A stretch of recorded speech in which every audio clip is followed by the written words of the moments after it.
Good afternoon, everyone, and welcome to the Real KJ Talk Show with me, Onke, in collaboration with Her Majesty Organization. This afternoon, we are chatting to the beautiful Fendi Mokadi, who is a semi-finalist at the Mrs. South Africa pageant for the year 2026. Today, we are interviewing a phenomenal woman by the name of Fendi Mokadi.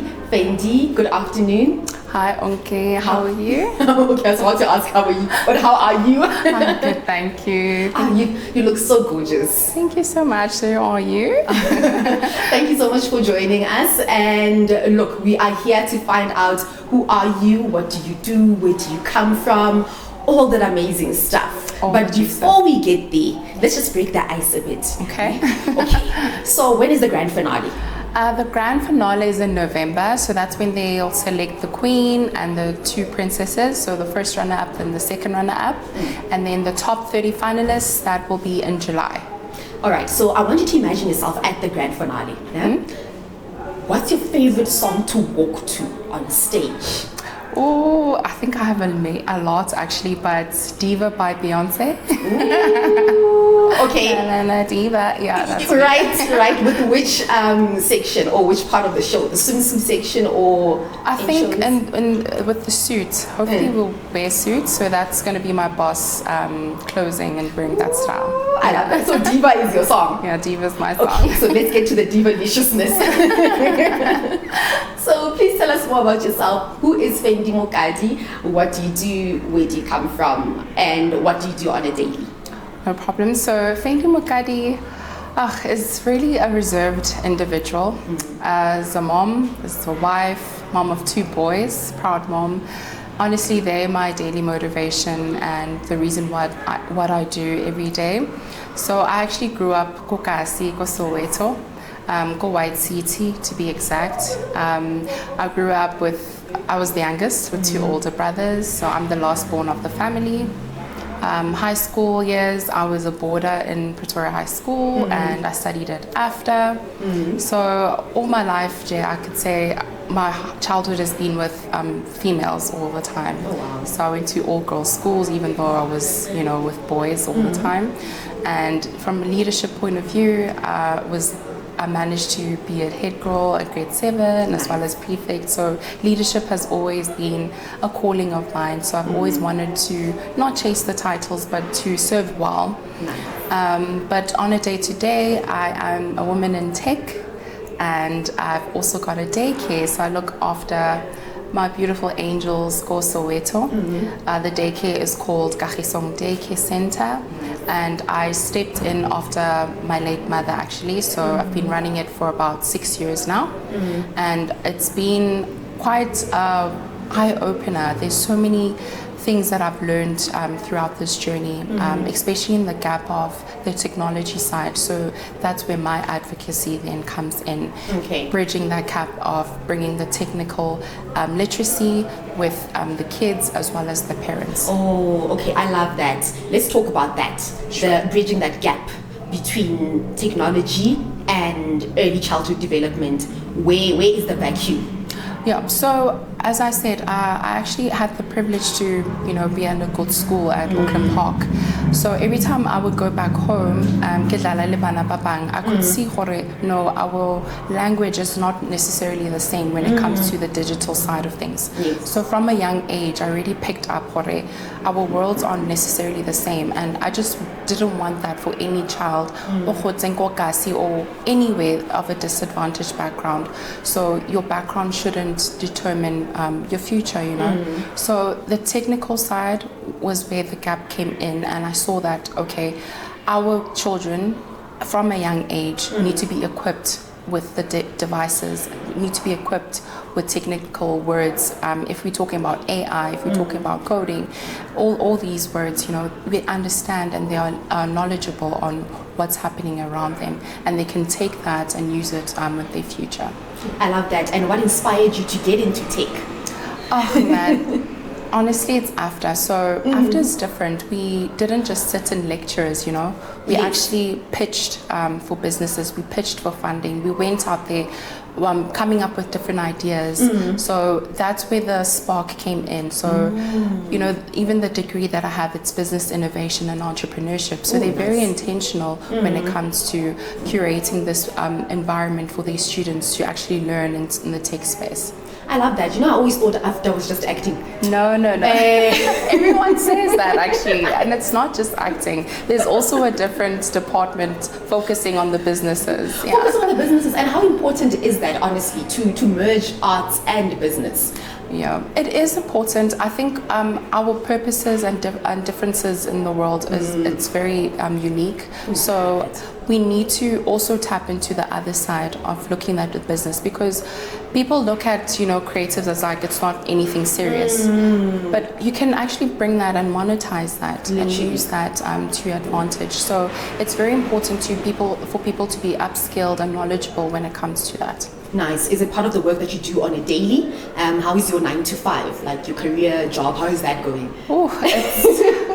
Now that I'm also a finalist, it's like, okay, I'm wearing all of these caps at once. So juggling has been eventful, I'm not gonna lie.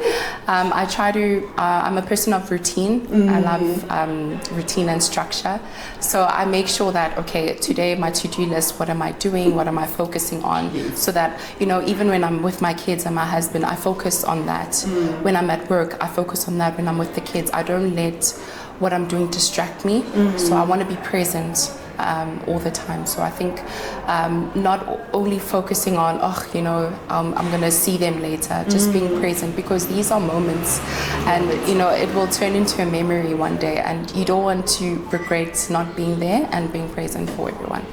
Okay, so realistically, for someone who's listening to you right now and trying to, you know, emulate what you are doing and your success, how does a day in your life look like? Like you go to your 9 to 5 and then you knock off, and then it's homework, and then it's bath time, and they need to eat. I don't know if you're ready. You need to exercise. So how does that go? Like typically, like today or tomorrow, for example. Okay, so typically, fortunately, I'm in a hybrid job at the moment. So I manage for Wednesdays and Fridays, for example. That's where I work from home, and then this is where I'll then catch up on the tasks for the daycare. So I make sure that on those Wednesdays I go visit the center, check up on the kids, what they need, and then on the days where I'm in the office, so I wake up, obviously, you know, school drop-offs, packing the lunches the night before, during the day, doing my meetings in and out, reaching out to partners, having those meetings, strategizing, consulting, you know, just coming up with different ideas in the tech space and the gaps in their organization and how I can help with my skill sets. After that, home time pickup, and, you know, they're doing their extramurals, as well as cooking, and I think that's it. It's really, really colorful and very busy. Right? Yeah. But what do you do now to collect yourself and relax and bring yourself towards yourself? Honestly, prayer. Ooh. So, Kengwana was Ioni, Kosoweto actually. Our foundation of mine is just prayer. So that's the one thing that keeps me sane. You know, I think without that, I wouldn't be able to function, you know. I think for me, it's not even just about saying that word, it's actually being intentional with what you put out. From a young age, I've always been like a big dreamer, and I would always glamorize my life, and like even I would have a sit-down session where I'm interviewing and someone else is the guest. So I used to pretend being that as young. I would like dream of like being boss babe and heels. So every dreams that I actually had as a young kid is actually slowly starting to pan out for me. So fortunately, with the grace of God, the faith and the prayer and that manifesting in life really has helped. Yeah. Oh, I love that. What's your favorite Bible verse? Jeremiah 1, so it says, I knew you before you were created in the world. I knew you before in your mom's womb. So he knows he knew that, okay, this is your chapter, my girl. I'm writing your story, and he won't give you something you're not prepared for. So he'll prepare you mentally, he'll prepare you spiritually. I always believe that God tossed you with things that you're well equipped for. So I think in every journey of my life, I grew up very different, I could put it that way. I knew there was always something special and unique about me, and I just definitely had to share that with the world and show them that, you know, Noma Okhotsekai, you can still do it. Right. Yeah. I love that. And then when it comes to your purpose, what do you believe your purpose is, and when did you have that aha moment when you said, yes, there it is. Now I'm on the right track. You know, you get those moments. Yeah. When was that moment for you? Honestly, for me, it was when I got this job. Yeah, I don't know if I can mention the company, but it's a tech company. Okay. I was speaking to one of my clients, and you know, she was like, Fendi, I don't even know if I want to do this anymore. And for me, it wasn't like I was trying to upsell or sell her something, you know. It was more of a conversation, that connection. And that's where my connection with speaking to people and forming that relationship of positivity started with that one client. And after the session, we actually had a great call afterwards, and she really felt healed and calm afterwards. Nice. And that's where I was like, you know what? Having to implement this also in that daycare, also in my workplace, is something that I want to do on an everyday basis. So connecting with people, speaking to them, finding out what's the problem, finding out and being a good listener at the end of the day. Because I think there's so many problems in the world, you know, and we're all facing what we're facing, but being intentional and listening and making a good impact in one's life is really important, and people will remember you for that. It's not about how much money you have, it's not about where you live, but that positive impact that you bring to one's life, that's, I think, something you'll always remember. Love that. And if you could articulate your purpose in one sentence, how would you put it? Oh, in one sentence. I would say I wasn't chosen, but I was called. Ooh. Love that. I was called. Clock it. Clock it. And then with your childhood, of course, growing up in White City, and now having to live all your dreams and everything, and transcending that to your children. Let's get to that conversation. How is that going? How is motherhood? And how has it impacted your life and your calling and your purpose? Oh gosh, I love being a mom. Since Kilimanyani, that's one thing I've always wanted. You know, I think God really made sure moms are taken care of, and with that being said, it can be difficult, I'm not gonna lie, but the reason why I also stepped into this platform, I wanted to put myself first, because there was a point where, you know, bana ba tla pele, habi o tla pele, and then you forget so, but being a mom, they really shaped who I am also. It's a piece of me that will always be embedded, and they'll always be a part of me wherever I go. Love that. And now the Institute of Marriage. For many of the young girls out there who actually dream of being wives and being married, and they see the glitz and the glam, you know, they see the outside, you know, how everything plays out in the public eye. What advice would you give to them to ready themselves on the inside for an institution like marriage? Sure. So I got married very young, at the age of 19. Mokadi, and then 21, that's where I officially got married. So you can already see that marriage for me started very early. But like I said, God won't give you something you're not prepared for, one. And I think you need to cancel all the noise around you. People will always talk, whether you do good or bad, they'll always talk. There's a lot out there. There's a lot podcasts, out there. Exactly. Every second person is giving you advice on what to do, what not to do. Exactly. And I think for me, I want to show the young girls that you can still chase your dreams even though you're married. Marriage doesn't end here. You know, after the ring and everything, there's still life after that. So the young girls really need to know what they want with their partner, and also pray about your journey, pray about your partner. That's, you know, I think fortunately we're a family that is big on faith. And fortunately, we found each other. Oh my gosh, that is such a great love story. Yeah, no, like the typical. When you're going, when you're on your way to collection, and then he gave you the eye, like, yes. But obviously, not everyone's journey is going to be like that. But I just say, pray about it, and we're making marriage fashionable. Honestly, right. we don't want the negative.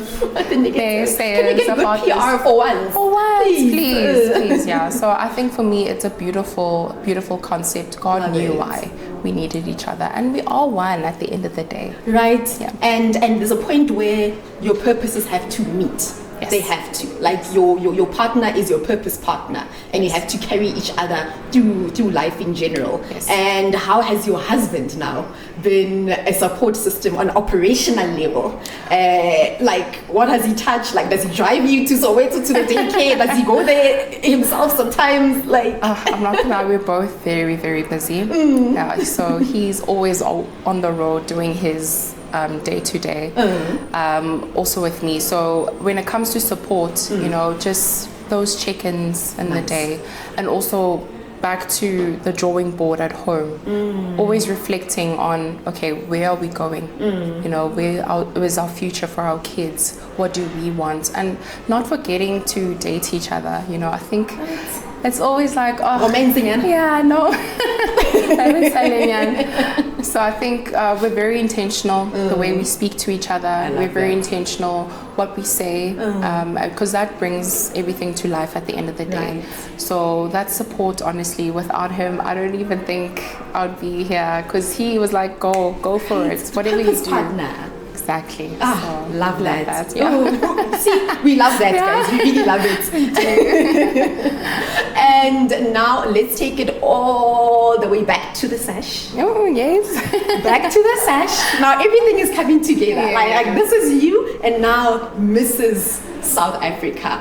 Why did you decide to enter that pageant specifically? This pageant honestly aligns with my values.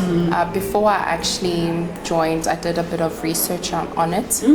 However, I submitted my application literally on the second last day. And I was like, you know what, when I wrote, I was like, if not now, when? I think it's about time, like in the words of Zuzibini, take up space. And there's room for everyone, to be honest. So I just felt like the world needed to hear me. I want to leave a good mark and, bring a positive impact in one's life. And not just looking pretty and glamorous, but actually bringing positive impact in one's life, making a good change, especially in our community.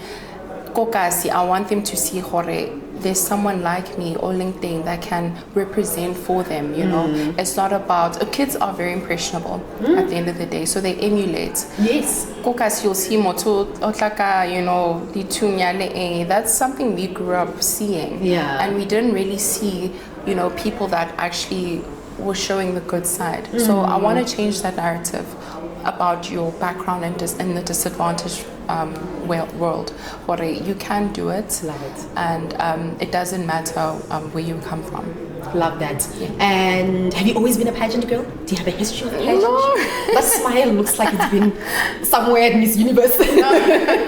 Never. Really? You've never entered pageants before? Never. Even when you were a small child? Not at all. I see there was always those pageants where and then they're collecting all the kids to say, when you look skinny, come, wear a nice dress and then come back and then we'll get crowns and sashes and whatnot. So you've never taken part in that? I was actually always in the sports world, running around, netball, swimming, all those, Okay, so why pageantry? Honestly, I think for me, that's like I said, it's not really about the posing and stuff. Yes, it is about the beauty. Yes. But there's more. There's the story behind you. So that was the reason for me why I entered, like, my story. I want people to know what my purpose is, what drives me, who is Fendi, besides all the glitz and glam as well. I love that. So my next question is going to be, how do you then bring your purpose into the pageantry world? Okay, so honestly for me, I just being authentic is the one point. So I don't want to look at it as a competition or look at it as a platform where you are chasing the crown. No, I think you're gonna end up not being happy. So for me, it's being gentle, you know, taking one day at a time in this journey. So I want to then use my platform to show what my advocacy is. Yes. And also bringing the element of who am I. So, you know, there's a lot of ways we can look at it, but for me, it's who am I, what do I stand for, bringing it into the platform and not just about the crown. Oh, I love that. I love that so much. And now let's talk about your journey. You know, at the beginning of the interview, I did ask when is the grand finale, and how are you prepping for it, and how is everything coming along? You know how exciting that is. Yes. You know, like waiting for updates, and next thing you need to social media challenge, and then. So how has the journey been now towards the crown itself? So we are, I think, 2 months in now, 2.5 months. Only 2 months? Yes. Okay. All right. So it's still very early in the beginning. But so far, honestly, the Mrs. South Africa platform, the ladies are so supportive. They're really big on sisterhood. And, you know, I was challenging myself. I was like, will I actually find anyone that I will, you know, relate to, understand? And so to my surprise, you know, all the ladies are so supportive. They're there if you need anything. So I've really been enjoying this journey thus far, and also having fun in the process. Right. Yeah. Right. And doing things like, oh my gosh, is that me? I didn't think I would be writing to a magazine, for example, or be on a podcast. So these are all like new aspects of myself, and I'm like, wow, I'm doing this now. No turning back. Yeah. Right, and it goes to show what you said earlier, to never stop chasing your dreams. Exactly. Like you got married young, you got to establish your career, now you're doing a podcast, now you're writing to magazines, now next thing you're on TV and girl, top billing is calling your name. Like great things are coming. I love that so much. I love it. And then now in terms of support, your family, your friends, how has the reception been in terms of you entering one of the biggest pageants in the country? Oh gosh, the support has been there. They weren't even surprised. They're like, okay, we knew you're gonna do it one day, you know, but they didn't know when eventually. So the support is there, a phone call away. Also just checking and pushing my voting cards, and I'm like, wow, I can't believe it. So the circle around me really has been supportive, especially my community at church, even at work, everywhere, all the small little communities that I've made. Yeah. You must ask them, yeah, no, I love that. I love that. And then we're reaching the end of the interview, and when everything is said and done, what do you want to be remembered for or remembered as? Like when someone says Fendi Mokadi. That I was present. Ooh. I was present, and I was intentional with everything that I did in my life. So, yeah. Oh, I love that. Yeah. She's very intentional, guys. Like, you were here before me. And that's how intentional you are about everything. Yeah. No, I love that. All the best with everything. Thank you so much. And thank you so much for a wonderful interview and for a wonderful chat. I love your smile so much. Oh my gosh. When I grow up, I want to smile like you. Oh, wow. Yes. Thank you so much. Amazing stuff. All right, so Fendi, where can people follow your work? Like your social media platforms, how can we support you? How can we make sure that, you know, your journey towards the crown is as amazing as it should be? Awesome. So you can find me on Instagram. It's Mokadi_Fendi. On TikTok, Fendi Mokadi. And please don't forget to vote. SMS Fendi Mokadi to 47587. It only costs R3 per vote, and it's unlimited. So please make sure you vote for your girl. Thank you. Lovely. Awesome. Thank you. Thank you.